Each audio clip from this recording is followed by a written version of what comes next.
Alright, so I had a bit of an issue here.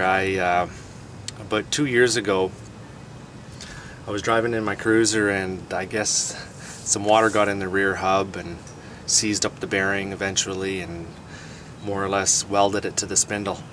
When that happened, the axle started rubbing on the inside of the spindle, and I noticed later when I took it apart that the long spline axle had been scorched. There were scorch marks in it. So I guess it took the temper out of it, and when it did that, it weakened it. And just the other day at a stop sign, I just went to pull ahead and snap went the axle. I don't know if you can see in there or not. I've got an axle snapped off way down there. Here's the other part. So I've got to get that axle out. What I'm probably going to do is just use my welder, tack a nut to it or a bolt to it, and then I'll pull it out. Let's see how that works.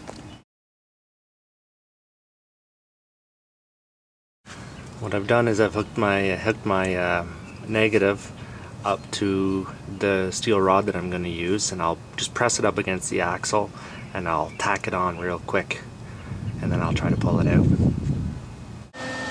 And I think I got lucky.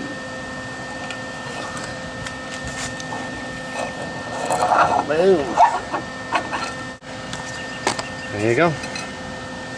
Worked like a charm. You can actually see the scoring here from when the axle was rubbing against the inside of the spindle on here. It's all scorched.